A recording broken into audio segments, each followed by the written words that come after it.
Times today news. ముందుగా headlines. విజయవాడలో doctor BR Ambedkar జయంతి వేడుకలు.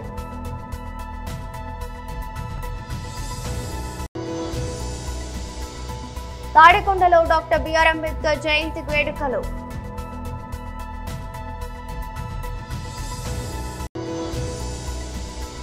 బీజేఎల్పీ నేత శ్రీ అల్లెటి మహేశ్వర్ రెడ్డి మీడియా సమావేశం.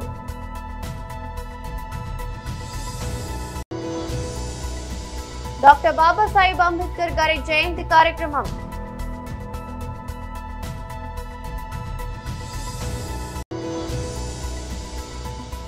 ప్రేమ వివాహం చేసుకున్నాడు, గర్భిణి అని కూడా చూడకుండా చంపేశాడు. విజయవాడలో డాక్టర్ బిఆర్ అంబేద్కర్ జయంతి వేడుకలు నిర్వహించారు. మహానుభావుడు ఈ దేశం సువిశాలంగా ఉండాలని, అస్పృశ్యత అంటరానితనం ఉండకూడదని, అందరూ సమానంగా ఉండాలని, మన దేశ రాజ్యాంగాన్ని ప్రపంచ దేశాలు కూడా ఈరోజు చాలా ఉన్నతంగా చూసే విధంగా భారతదేశానికి రాజ్యాంగాన్ని ప్రసాదించిన మహానుభావుడైనటువంటి అంబేద్కర్ గారి యొక్క పుట్టినరోజు. చాలా ఆనందం. ప్రపంచవ్యాపితంగా ఉన్నటువంటి అంబేద్కర్ ఆలోచన పరులు, మేధావులు, విజ్ఞులు అందరూ ఈరోజు అంబేద్కర్ గారి జన్మదినాన్ని పురస్కరించుకుని అనేక వేడుకలు చేసుకుంటా ఉన్న తరుణం. పర్టికులర్గా ఆంధ్రప్రదేశ్లో బాబాసాహెబ్ ఆలోచన విధానం విరాజిల్లాలని, అంబేద్కర్ గారి యొక్క ఆలోచన ఈ దేశానికే శరణ్యమని ఆలోచించినటువంటి రాజకీయ నాయకులను చాలామంది చూశాం. వారందరిలో అతి ముఖ్యమైనటువంటి వ్యక్తి, రాజ్యాంగ విలువలను కాపాడిన వ్యక్తి, అంబేద్కర్ ఆలోచన విధానంలో పరిపాలన చేసిన వ్యక్తి మాజీ ముఖ్యమంత్రి వర్యులు జగన్మోహన్ రెడ్డి గారు. జగన్మోహన్ రెడ్డి గారి పరిపాలన అంబేద్కర్ ఆలోచన విధానానికి ముడిపడి ఉంది అని చెప్పడానికి గర్విస్తా ఉన్నాం. అంబేద్కర్ గారు కోరుకున్నది చదువు, ఆరోగ్యం, సమాజంలో అందరూ కలిసి ఉండాలని, వారి స్థితిగతులు మెరుగుపడాలని, ఉన్నత శిఖరాలకు వెళ్ళాలని ప్రతి పౌరుడు ఆలోచిస్తే ఆ ఆలోచన ప్రకారమే జగన్మోహన్ రెడ్డి గారు పరిపాలన చేశాడు. సమాజంలో చదువే ప్రామాణికం, అసమానతలు పోవాలంటే చదువు కావాలని కోరిన అంబేద్కర్ యొక్క ఆలోచన విధానాన్ని భుజాన వేసుకుని జగన్మోహన్ రెడ్డి గారు చదువుకు ప్రయారిటీ ఇచ్చి ఈ దేశంలో ఏ రాష్ట్రంలో చేయని విధంగా చదువులమ్మ తల్లిని ఆంధ్రప్రదేశ్లో ఓరలాడించి ఈ పేద బడుగు బలహీన వర్గాలు, ఉన్నత కులాల్లో పేదవారు, చదువుకు దూరంగా ఉన్న వాళ్ళందరూ ఉన్నత శిఖరాలకు వెళ్ళి ఇంగ్లీష్ చదవాలని ఇంగ్లీష్ మీడియంలో ప్రవేశపెట్టి ఈ రాష్ట్రంలో ఒక చరిత్ర సృష్టించారు. అలాగే ఆరోగ్యానికి సంబంధించి ఏ పేదవాడైనా ఎవరి మీద ఆధారపడకుండా డైరెక్ట్గా ఏ హాస్పిటల్కైనా వెళ్ళి కార్పొరేట్ హాస్పిటల్లో చూపించే విధంగా గొప్ప పరిపాలన అందించారు. సామాజికంగా గుండె మీద చేసుకుని ధైర్యంగా బ్రతకడానికి అవకాశం కలిగే విధంగా పరిపాలన చేసి జగన్మోహన్ రెడ్డి గారు తానుకు తానై అంబేద్కర్ వారసుడిగా భుజాన వేసుకొని పనిచేశాడు. అదేవిధంగా రాష్ట్రంలో ఎక్కడ అసమానతలు లేవు, ఎక్కడ చిన్న చిన్న అంటువడిస్తే తప్ప ఎక్కడ చిన్న పొరపచ్చాలు కూడా లేకుండా పరిపాలన చేసిన ముఖ్యమంత్రి, ఏకైక ముఖ్యమంత్రి జగన్మోహన్ రెడ్డి గారు. ఆ కోణంలోనే ఆయన యొక్క గొప్ప ఆలోచన, ఎవరికి పుట్టినటువంటి ఆలోచన, ఎవరికి తోచినటువంటి ఆలోచన. ఆంధ్రప్రదేశ్లో తాడికొండలో డాక్టర్ బిఆర్ అంబేద్కర్ జయంతి కార్యక్రమం ఘనంగా నిర్వహించారు. సభాధ్యక్షులు శాసనసభ్యులు శ్రవణ్ కుమార్ గారికి, డాక్టర్ బిఆర్ అంబేద్కర్ గారి 134వ జన్మదినోత్సవం సందర్భంగా ఇక్కడ విచ్చేసినటువంటి సామాజిక న్యాయ స్ఫూర్తితో పోరాటం చేస్తూ అమరావతి నిర్మాణానికి కంకణబద్దులయ్యి పేదరికం లేని సమాజ నిర్మాణం కోసం కంకణబద్దులై P4 విధానాన్ని తీసుకొచ్చినటువంటి మన ప్రియతమ నేత ఆంధ్రప్రదేశ్ రాష్ట్ర ముఖ్యమంత్రి వర్యులు శ్రీ నారా చంద్రబాబు నాయుడు గారికి, వేదిక మీద ఉన్నటువంటి బంగారు కుటుంబాలకు, అదేవిధంగా మార్గదర్శి కుటుంబాలకు, ఇతర పెద్దలకు, ప్రజలకు అందరికీ నమస్కారాలు. ఈరోజు రాజధాని ప్రాంతంలో డాక్టర్ బిఆర్ అంబేద్కర్ గారి జన్మదినోత్సవాన్ని జరుపుకోవటం చాలా సుపరిణామం. అమరావతి రాజధాని చుట్టూ రిజర్వ్ నియోజకవర్గాల మధ్యలో ఉన్నటువంటి దళిత రాజధానిగా పిలువబడే ఈ రాజధానిలో ఈ కార్యక్రమానికి చేపట్టడం ముఖ్యమంత్రికి ప్రభుత్వానికి నేను ధన్యవాదాలు తెలియజేస్తున్నాను. అంబేద్కర్ గారు ఒక మిలిటరీ, వారి తండ్రి ఆర్మీలో పనిచేశారు కాబట్టి చిన్నప్పటి నుంచే అదేవిధంగా పనిచేసే నిబద్ధత ముందుకొచ్చారు. ఆ రోజు అస్పృశ్యతలు, ఆర్థిక సమస్యలు ఉన్నప్పటికీ కూడాను కష్టపడి చదివి విదేశాల్లో కూడా వెళ్ళి విద్యను అభ్యసించినటువంటి వ్యక్తి అంబేద్కర్ గారు. అపర మేధావి, ప్రపంచ మేధావి, లండన్ మ్యూజియంలో ఉన్న పుస్తకాలన్నిటి కూడా చదివినటువంటి ఏకైక వ్యక్తి డాక్టర్ బిఆర్ అంబేద్కర్. అంతేకాకుండా ఆర్థిక శాస్త్రంలో 2 PhD డాక్టరేట్లు పొందినటువంటి వ్యక్తి కూడా డాక్టర్ బిఆర్ అంబేద్కర్ గారి. వారు రాజ్యాంగ రచనే కాకుండా సామాజిక న్యాయాని కోసం, అదేవిధంగా కుల వివక్షని తరిమికొట్టేందుకు, ఆర్థిక అంతరాలు తగ్గించేందుకు కోసం ఈరోజు రాజకీయాలలో ఈరోజు రిజర్వేషన్ కల్పించినటువంటి ఇవన్నీ కూడా డాక్టర్ బిఆర్ అంబేద్కర్ యొక్క చొలవని కూడా తెలియజేస్తున్నాం. ఈ ఎస్టీల అభ్యున్నతే కాకుండా స్త్రీలకు సమాన హక్కులు, అదేవిధంగా రైతులు, కార్మికుల సంక్షేమం కోసం ఎన్నో నిర్ణయాలు తీసుకున్నటువంటి గొప్ప వ్యక్తి డాక్టర్ బిఆర్ అంబేద్కర్ గారు. వారు బహుభాషా కోవిదులు. అంతేకాకుండా వ్యవసాయ రంగంతో పాటు ఇవి నీటిపారుదల రంగం మీద కూడా వారు చేసినటువంటి కృషి మరువలేనిదని కూడా తెలియజేసుకుంటూ, ఈ రోజున మనం తీసుకున్నట్లయితే మన ప్రభుత్వం అంబేద్కర్ గారి ఆశయాలకు అనుగుణంగా వారి స్ఫూర్తితో మన గౌరవ ముఖ్యమంత్రి గారు ముందుకెళ్తున్న విషయాన్ని కూడా మనందరం ఒకసారి గుర్తు చేసుకోవాలి. ఈరోజు సమాజమే దేవాలయం, ప్రజలే దేవుళ్ళు అని చెప్పి అన్న ఎన్టీఆర్ గారి స్ఫూర్తితో తెలుగుదేశం పార్టీ సామాజిక న్యాయానికి ముందుకెళ్తే మన చంద్రబాబు నాయుడు గారు డాక్టర్ బిఆర్ అంబేద్కర్ విదేశీ విద్యకి పేరు పెట్టి తీసుకొస్తే గత ప్రభుత్వం ఆ పేరు తీసేసి ఆ రోజు ఆ ముఖ్యమంత్రి పేరు పెట్టుకుంటే మన ప్రభుత్వం రాగానే తిరిగి డాక్టర్ బిఆర్ అంబేద్కర్ ఓవర్సీస్ విద్యానిధి పథకానికి పేరు మార్చడం జరిగింది. ఇది అంబేద్కర్ గారి మీద మన ప్రభుత్వానికి ముఖ్యమంత్రికి ఉన్న చిత్తశుద్ధి తెలియజేస్తా ఉంది. గత 5 సంవత్సరాల్లో బీజేఎల్పీ నేత శ్రీ అల్లెటి మహేశ్వర్ రెడ్డి మీడియా సమావేశం నిర్వహించారు. నిన్న జరిగినటువంటి శ్రీధర్ బాబు గారి ప్రెస్ మీట్లో తెలంగాణ రాష్ట్ర ప్రజానీకాన్ని తప్పుదోవ పట్టించడమే కాకుండా తెలివిగా, టెక్నికల్గా మాట్లాడుతూ ప్రజల్ని తప్పుదోవ పట్టించే ప్రయత్నం చేస్తూ ఉన్నారు. ఒకవైపు విద్యార్థుల్ని, తెలంగాణ సమాజాన్ని కన్ఫ్యూజ్ చేస్తూ అసలు ప్రభుత్వం 10,000 కోట్ల అప్పు తీసుకోలేదని, ఐసిఐసిఐ బ్యాంక్ ప్రభుత్వానికి అప్పు ఇవ్వలేదని చెప్పి తెలివిగా మాట్లాడే ప్రయత్నం చేస్తూ ఉన్నాడు.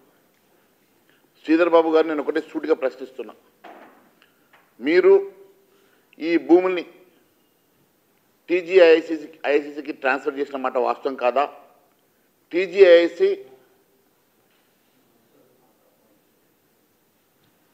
త్రైపాక్షిక ఒప్పందం ద్వారా బాండ్లు క్రియేట్ చేసుకొని ఆ బాండ్ల ద్వారా మీరు లోన్ తీసుకున్న మాట వాస్తవం కాదని అడుగుతా ఉన్నాను. ఈ కాగితాలు మరి టీజీఐసి దగ్గర భద్రంగా ఉన్నాయా?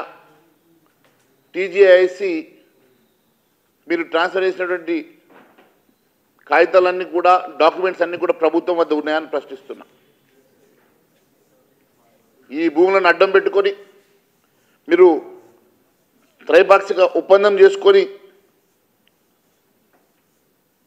10,000 కోట్ల రూపాయలు రుణం తీసుకున్నమాట వాస్తవం కాదా అని అడుగుతున్నా. సూటిగా మాట్లాడకుండా అసలు లోనే తీసుకున్నట్టు, ఈ భూములు తాకట్టే పెట్టినట్లు మీరు అందరినీ కన్ఫ్యూజ్ చేస్తూ తప్పుదో పట్టిస్తున్న మంత్రి గారు ఒక బాధ్యతాయుతమైనటువంటి పదవిలో ఉండి ఈరోజు ఈ రకంగా తప్పుదో పట్టించడం ఎంతవరకు సమంజసమని అడుగుతా ఉన్నాను.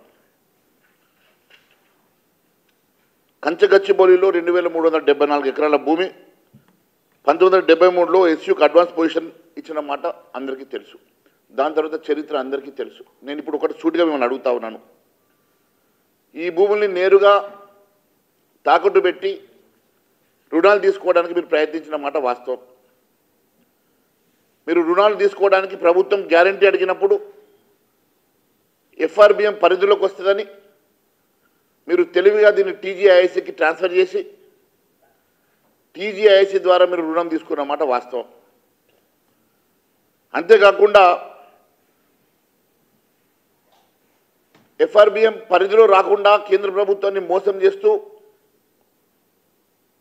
TGICకి ట్రాన్స్ఫర్ చేసినటువంటి ఈ భూముల్ని మీరు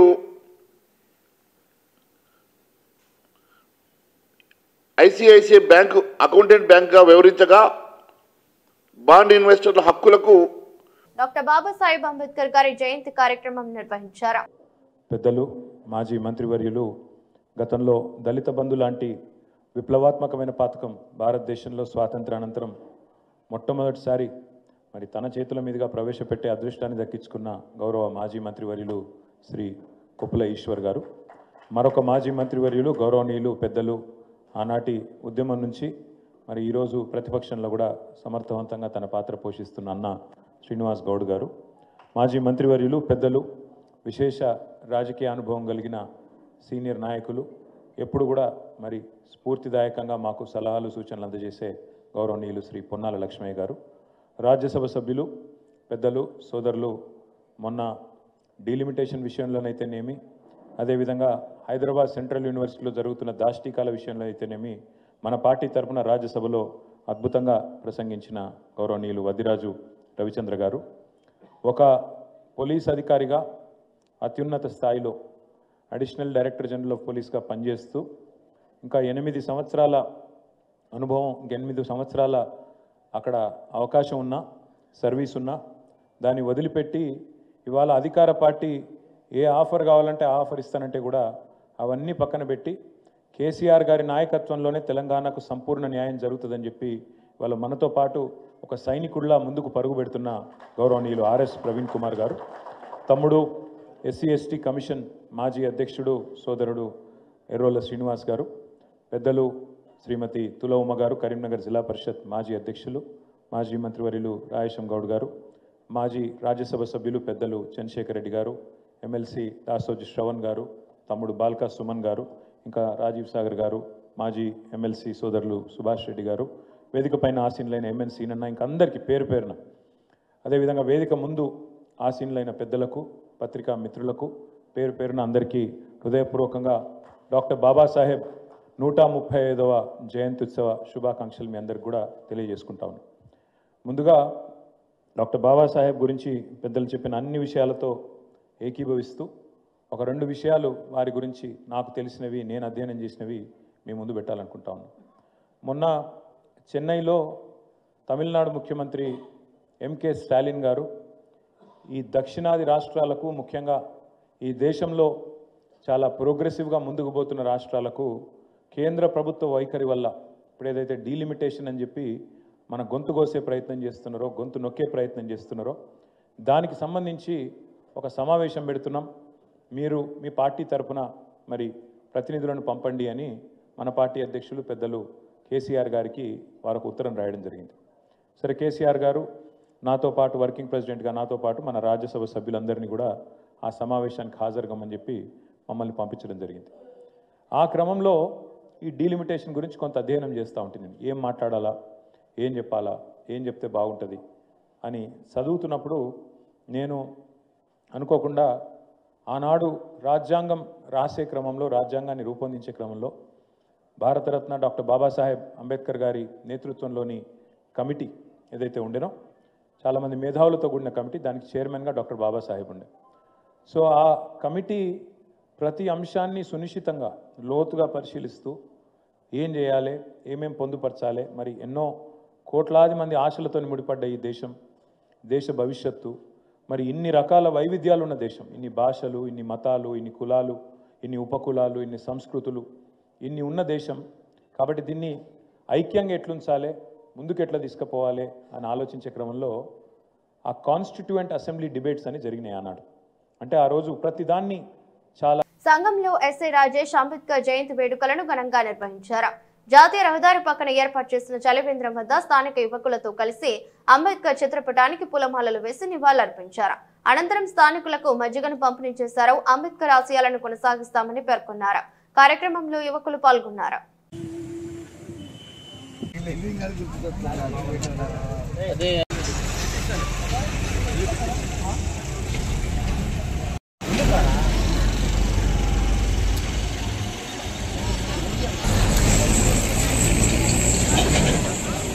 దండం పెట్టు చూడరా.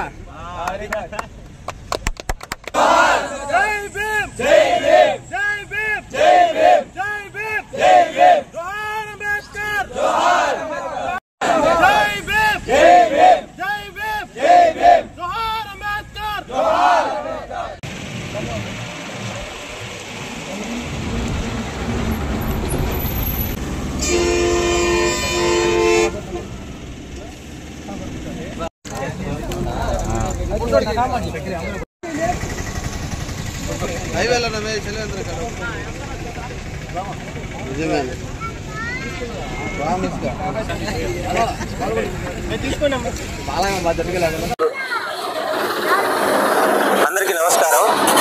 ఈరోజు డాక్టర్ భీమ్రావ్ అంబేద్కర్ గారి 134వ జయంతి సందర్భంగా భారతదేశ ప్రజలందరికీ శుభాకాంక్షలు తెలియజేస్తున్నాను.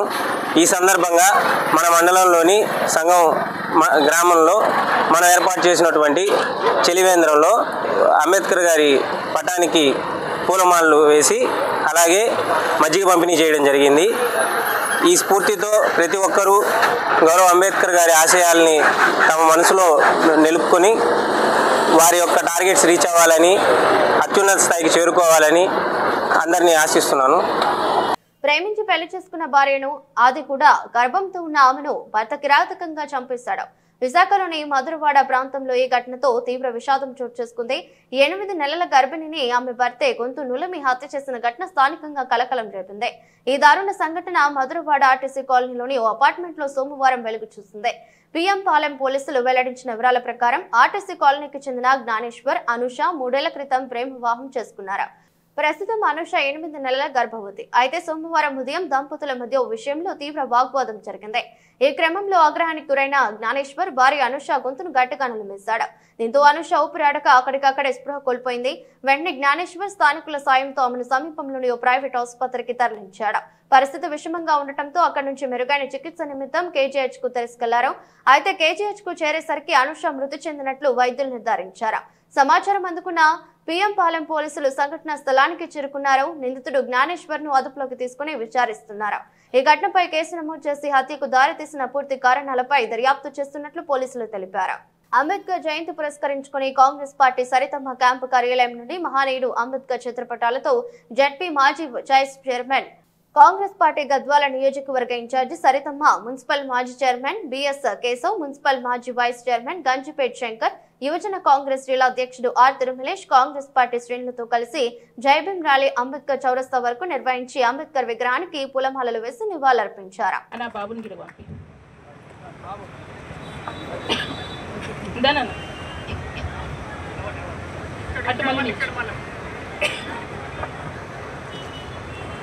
చాలా సంతోషంగా ఉంది. అంబేద్కర్ గారి వారసులుగా ఈరోజు మనం జయంతి ఉత్సవాలు జరుపుకోవడం, ప్రతి గ్రామాన కూడా అంబేద్కర్ గారి విగ్రహానికి దండలేస్తున్నారు, దండాలు పెడుతున్నారు, ఫోటోలు దిగుతున్నారు, స్టేటస్లు పెడుతున్నారు. ఎవరి పని రేపటి నుంచి మరుసటి గంట నుంచే డాక్టర్ బాబాసాహెబ్ అంబేద్కర్ గారు ఎవరో ఏం చేసిండో మర్చిపోయే సమాజంలో బ్రతుకుతున్నందుకు సిగ్గుపడాల్సి వస్తున్న సమయం వచ్చింది. ఈ బాబు మనకు అంబేద్కర్ గారు మనం ప్రత్యక్షంగా చూడలేం కాబట్టి ఒక చిన్న బాబుకి కూడా ఏంటి డాక్టర్ బాబాసాహెబ్ అంబేద్కర్ గారి జయంతి అంటే ఏప్రిల్ 14 నాడు మనకు సెలవు ఇస్తారు.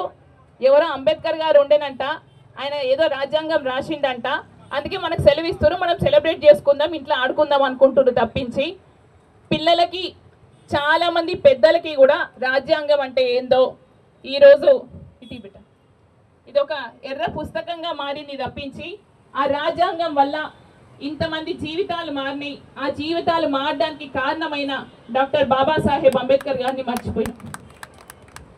బాధ అనిపిస్తుంది గడ చూస్తుంటే. అన్ని సంఘాలు అందరూ టీచర్లు వచ్చిండ్రు, కలెక్టర్లు వచ్చిండ్రు, ఎస్పీలు వచ్చిండ్రు, ప్రతి డిపార్ట్మెంట్ వాళ్ళు వచ్చి దండలు వేసిపోతుండ్రు. కానీ అంబేద్కర్ గారు ఈరోజు కలకలలాడుతున్నారు దండలతో. నిజంగా చాలా అద్భుతంగా ఉంది. ఒక్కసారి ఆలోచన చేయాల్సిన అవసరం ఖచ్చితంగా ఉంది. ఈరోజు ఒక ఉపాధ్యాయుడు కావచ్చు, చుక్కలు పెట్టుకున్న పోలీస్ డిపార్ట్మెంట్ కావచ్చు, నల్ల కోట వేసుకున్న అడ్వకేట్లు కావచ్చు, ఇక్కడ వివిధ డిపార్ట్మెంట్ల అధికారులు కావచ్చు, ఎవరికైనా అవకాశం వచ్చిందంటే దాని కారణం ఎవరో ఒక్కసారి ఆలోచన చేయండి. కానీ అది మర్చిపోయి కేవలం దళితులకు మాత్రమే పరిమితం అంబేద్కర్ గారు, దళిత వాడలకి మాత్రమే పరిమితం అంబేద్కర్ గారు అనుకునే విధంగా సమాజం ముందుకెళ్తుందంటే ఖచ్చితంగా సిగ్గుపడాలి. మరి అంబేద్కర్ గారు అడిగిన మనని నా జయంతి చేసుకోండి, మీరు దండలేయండి, ఊరేగింపులు తీయండి, భోజనాలు పెట్టుకోండి అని అడిగిండా? అడగలే.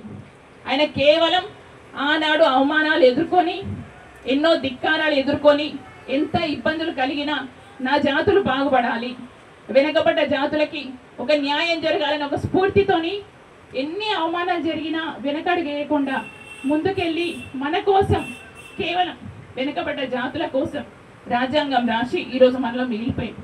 కానీ మనం ఏం చేస్తున్నాం? మన బాధ్యత ఏంది అన్నది మర్చిపోయినాం. డెఫినెట్గా మర్చిపోయినాం. దండేస్తే సరిపోతుందా?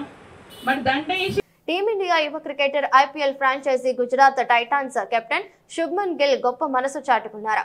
మొహాలీలోని ఫేజ్ 4 సివిల్ ఆసుపత్రికి సుమారు 35 లక్షలు విలువ చేసే వైద్య పరికరాలను విరాళంగా ఇచ్చారు.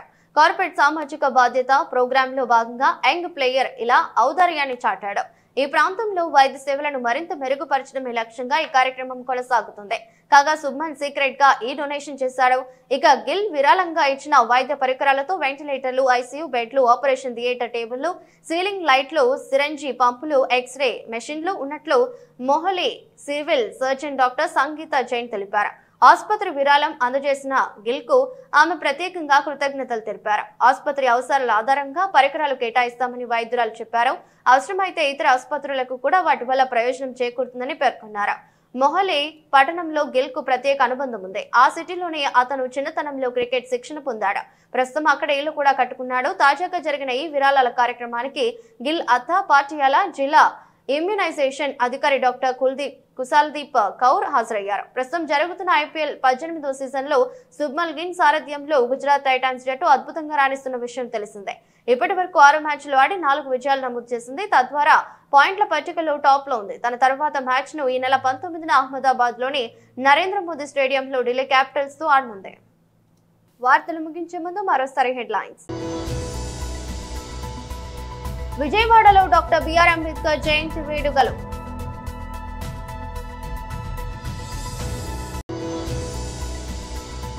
తాడికొండలో డాక్టర్ బిఆర్ అంబేద్కర్ జయంతి వేడుకలు.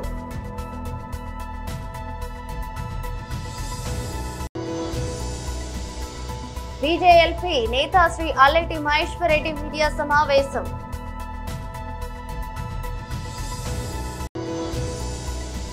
డాక్టర్ బాబాసాహెబ్ అంబేద్కర్ గారి జయంతి కార్యక్రమం.